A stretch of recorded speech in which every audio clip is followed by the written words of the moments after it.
भगवान श्री कृष्ण ने कहा, हे युधिष्ठिर, अब मैं तुम्हें कार्तिक शुक्ल पक्ष की प्रबोधिनी एकादशी का महात्म सुनाता हूँ। इसका वर्णन ब्रह्मा जी ने नारद जी से किया था, वही तुम्हें बताता हूँ।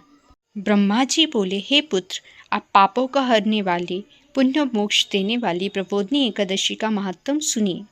इस एकादशी के दिन भगवान विष्णु 4 महीने शयन करने के पश्चात जागते हैं, इसलिए इसे देवोत्थान एकादशी भी कहते हैं। धार्मिक श्रद्धालु इस दिन तुलसी व शालिग्राम का विभाजित करते हैं। पृथ्वी का गंगा तथा तीर्थ, समुद्रों, सरोवर का प्रभाव तभी तक रहता है जब तक कि प्रबोधिनी एकादशी तिथि आती है। इस एकादशी के व्रत का फल 1000 अश्वमेध और 100 राजसूय यज्ञों के बराबर होता है। नारद जी ने पूछा, हे पिता, एक समय भोजन करने, रात्रि को भोजन करने तथा सारे दिन उपवास करने से क्या फल मिलता है, तो आप विस्तार पूर्वक समझाइए। ब्रह्मा जी बोले, हे पुत्र, एक बार भोजन करने से 1 जन्म और रात्रि को भोजन करने से 2 जन्म का और पूरा दिन उपवास करने से 7 जन्मों के पाप नष्ट हो जाते हैं। जो वस्तु तीनों लोकों में ना मिल सके वह हरि प्रबोधिनी एकादशी से प्राप्त हो। इस एकादशी के व्रत का प्रभाव से मेरु और मंदराचल के समान भारी पाप भी नष्ट हो जाते हैं। अनेक जन्मों के पाप भी क्षण भर में भस्म हो जाते हैं। इस प्रबोधिनी एकादशी का विधिपूर्वक व्रत करने से मनुष्य को ऐश्वर्य, संपत्ति, राज का वैभव प्राप्त होता है। उनके पितृ नरक के दुखों से छुटकारा पाकर देवलोक को जाते हैं। विधि पूर्वक थोड़ा सा पुण्य कर्म अनंत का फल देते हैं, परंतु विधि रहित व्रत चाहे अधिक किया जाए तो भी उसका फल कुछ नहीं मिलता। संध्या न करने वाले नास्तिक, वेद निंदक, धर्मशास्त्र को दूषित करने वाले मूर्ख पाप कर्मों में सदैव लगे रहते हैं। धोखा देने वाले, पर स्त्री गमन करने वाले, इन सब के मनुष्य के शरीर में धर्म नहीं रहता। जो विधवा अथवा सधवा ब्राह्मणी से भोग करते हैं वे अपने कुल सहज नष्ट हो जाते हैं, पर स्त्रीगामी के संतान नहीं होती और उसके पूर्व जन्म के संचित सभी अच्छे कर्म नष्ट हो जाते हैं। जो गुरु और ब्राह्मण से अहंकार युक्त बात करता है उसका पुण्य भी शीघ्र नष्ट हो जाता है और उसके धन संतान नहीं होती। भ्रष्टाचार करने वाले, चंडालों से भोग करने वाले, दुष्ट की सेवा करने वाला और जो नीच मनुष्य की सेवा करते हैं या संगति करते हैं, यह सब पाप हरि प्रबोधिनी के व्रत से नष्ट हो जाते हैं। जो मनुष्य अपने मन में हरि प्रबोधिनी एकादशी के व्रत करने का संकल्प मात्र करते हैं उनके 100 जन्मों के पाप नष्ट हो जाते हैं। जो रात्रि को जागरण करते हैं उनकी आने वाली 10,000 पीढ़ियां स्वर्ग में जाती हैं और वह नरक के दुखों से छूटकर विष्णु लोक को जाते हैं। ब्रह्म हत्यादि महान पाप भी इस व्रत के प्रभाव से नष्ट हो जाते हैं। जो फल समस्त तीर्थों में स्नान करने वाले, गौ, स्वर्ण और भूमि का दान करने से होता है, वही फल प्रबोधिनी एकादशी की रात्रि को जागरण से मिलता है। हे मुनिषा ध्रुव, इस संसार में उसी मनुष्य का जीवन सफल है जिसे हरि प्रबोधिनी एकादशी का व्रत किया हो। इस संसार में जितनी भी तीर्थ हैं वह उन सबके समान दानादि का फल इस व्रत से मिलता है। अतः और सब कर्मों को त्याग कर भगवान के प्रसन्नार्थ कार्तिक शुक्ल हरि प्रबोधिनी का व्रत करना चाहिए। जो व्यक्ति इस एकादशी के व्रत को करता है वह ज्ञानी, तपस्वी और जितेंद्र है। उसी को भोग तथा मोक्ष प्राप्त होता है, क्योंकि वह विष्णु को अत्यंत प्रिय, मोक्ष के द्वार को बताने वाली, उसके तत्व का ज्ञान देने वाली। इसका एक ही बार व्रत करने से मनुष्य मोक्ष का अधिकारी हो जाता है। मन, कर्म, वचन तीनों प्रकार के पाप इस रात्रि को केवल जागरण करने से नष्ट हो जाते हैं। हरि प्रबोधिनी के दिन जो मनुष्य भगवान के प्रसन्नार्थ दान, स्नान, तप, यज्ञादि करते हैं वे अक्षय पुण्य प्राप्त करते हैं। हरि प्रबोधिनी एकादशी के दिन व्रत करने से मनुष्य के बाल, यौवन, वृद्धावस्था में किए गए समस्त पाप नष्ट हो जाते हैं। इस एकादशी को रात्रि में जागरण का फल चंद्र, सूर्य, ग्रहण के समान स्नान करने से 1000 गुना अधिक होता है। हे नारद, तुमको भी विधि पूर्वक यत्न के साथ इस व्रत को करना चाहिए। जो कार्तिक मास में धर्म परायण होकर अन्न नहीं खाते उन्हें चंद्रायण व्रत का फल प्राप्त होता है। कार्तिक मास में भगवान दान आदि से इतने प्रसन्न नहीं होते, शास्त्रों की कथाओं के सुनने से होते हैं। कार्तिक मास में जो मनुष्य भगवान विष्णु की कथा का एक या एक से अधिक श्लोक भी पढ़ने या सुनने और सुनाते हैं तो 100 गोदान का फल मिलता है। अन्य सब कर्मों को छोड़कर कार्तिक मास में कथा पढ़नी या सुननी चाहिए। जो कल्याण के लिए कार्तिक मास में हरि कथा कहते हैं वे सारे कुटुंब का क्षण मात्र से उद्धार कर देते हैं।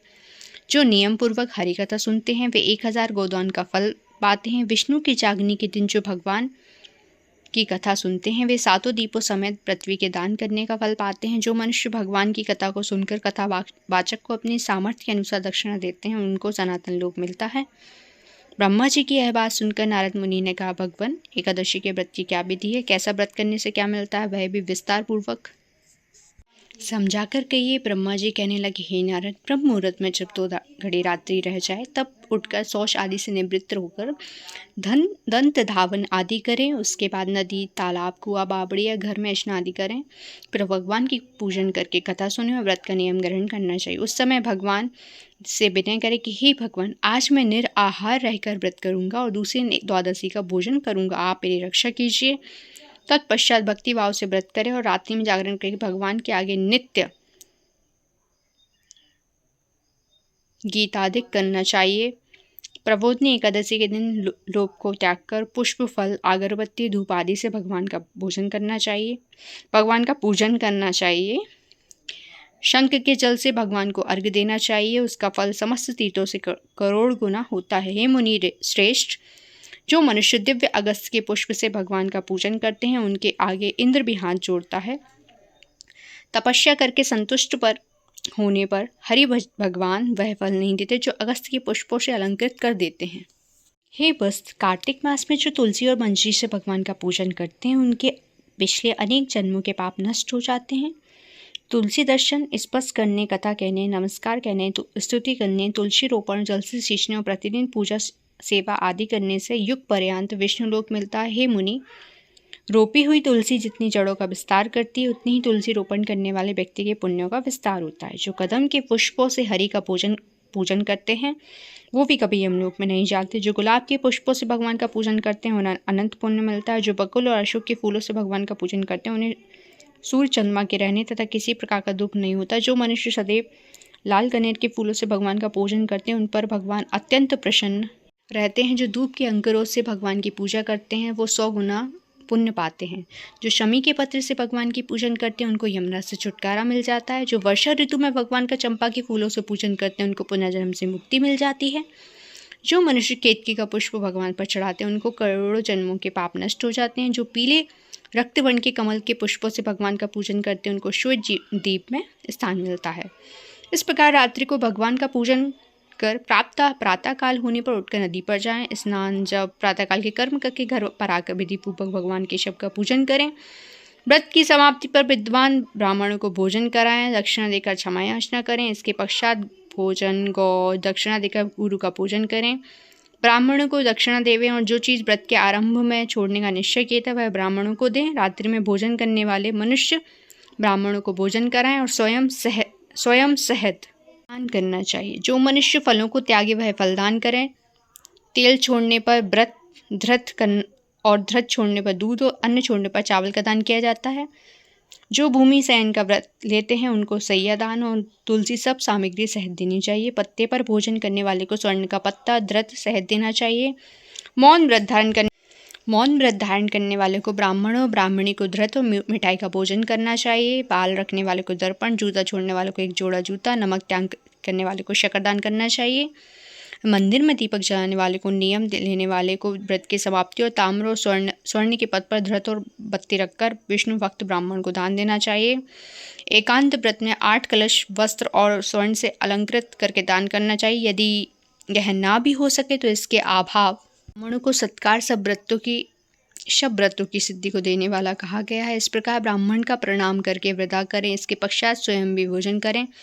जिन वस्तुओं को चतुर्मास में छोड़ा हो उन वस्तुओं की समाप्ति करें अर्थात ग्रहण करने लग जाएं। हे राजन, जो बुद्धिमान इस प्रकार विधि पूर्वक व्रत करते हैं उन्हें अनंत फल मिलता है, वह अंत में स्वर्ग को जाते हैं। जो मनुष्य चतुर्मास व्रत निर्विघ्न समाप्त करते हैं वे कृत्य हो जाते हैं, फिर संसार में जन्म नहीं लेते। यदि व्रत भ्रष्ट हो जाए तो व्रत करने वाला अंधा या कौड़ी हो जाता है। भगवान कृष्ण ने कहा कि राजन, जो तुमने पूछा था वह मैंने बतलाया।